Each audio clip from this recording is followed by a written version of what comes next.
Hi, everyone. Thanks so much for joining us here on the Daily Racing Form YouTube. I'm Gino Buccola alongside producer Bobby, and we would love to hear from you by comment. Leave that down in the chat section. Subscribe and let us know who you like in this race coming up. We're going to head on over to Mahoning Valley for Saturday. It's a big Saturday. They have the Best of Ohio stakes races, all sorts of different divisions for some of the really good Ohio breds over there. And these are the sprinters. So looking at this field, you have Empire's Fire, who's installed as the 5-2 lukewarm favorite on the morning line, coming off of a victory over at Thistledown against a similar type group. He actually beat two of the rivals he's going to face today.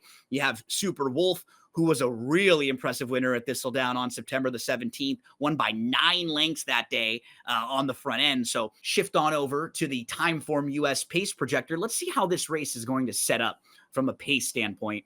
City Scene on the outside is the one that they have on the lead. It's a filly tackling the boys, and she loves to win races. I think she is one of the quicker.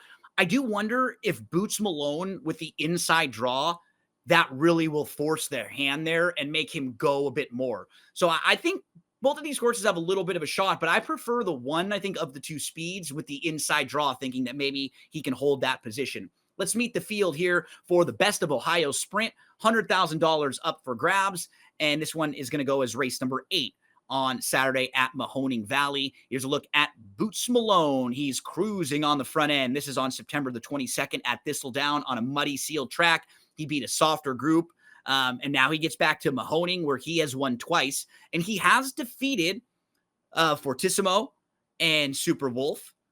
So he has the ability to beat horses that are going to be some of the major players in here. He just hasn't been able to do it recently. I wonder if in this race with the inside draw and his early speed, he can be a player. I'm going to use him as an underneath contender. We move to Henry Mack. He just finished 3rd in a field of 4 last time out. He was last early on. It was a couple lengths off. It was just hard for me to pick him in a race where Empire's Fire was better. And in that small field, I really couldn't find a reason to excuse that effort or to think he could turn the tables on Empire's Fire, who's beaten him now 2 of the last 3 times. And you see 3 times out of the last 7 or 8. Up next, it's Stage Name. Stage Name was a last out winner over at Belterra. Will go 3rd start of the form cycle now, and I could see him taking a little step forward in here. He does have some versatility, and the horse likes to win races. He's 9 for 16 overall. Moving next to Super Wolf. Feels like he's one of the horses that has one of those higher ceilings in here. If everyone were to show up with their best performances and an A effort, Super Wolf would be right there on the wire. Now, he's going to cut back to a sprint after his 9-length win on September the 17th, going longer, but we have seen him competitive sprinting. He was very good the last 3 times he sprinted, but in those races, he actually did finish behind Boots Malone. So it'll be interesting to see on the cutback, is Super Wolf going to try to be quick here early, or will they try to sit off the pace a bit? I think the 5 General Mathis is really interesting. This is a wild card who I actually remember from Southern California. I mean, you go back a few years, he's winning a first level allowance race at Santa Anita. He has wins at Gulfstream Park, wins at Turfway Park, and he's won 2 of his last 3 when he came over to Thistledown. Now he's at Mahoning.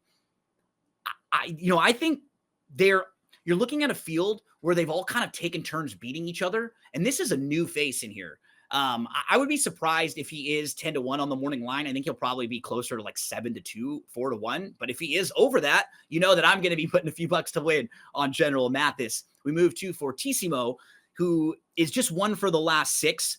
And all of those losses have been in races where he's facing some of these common rivals. Right? He's been behind Empire's Fire. He's been behind Super Wolf, Boots Malone. You see him being defeated by these rivals who he's now going to have to turn the tables on. So I respect the overall consistency because in his 10 starts, he's never been worse than 3rd.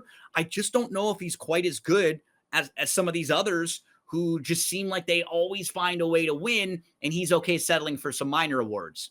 Up next, it's Empire's Fire. He's just in really good form right now. He's won 3 of his last 4. He has won 16 of 27 lifetime, and he's 5 for 7 at Mahoning. He's versatile. He's been the most consistent of this group. I believe we have a replay effort of his last victory, and he beat 2 other rivals in there. He's beating Fortissimo and Henry Mack. Empire's Fire had a good start. He backed off to sit 3rd. He angled up to the 2 path in the early stretch.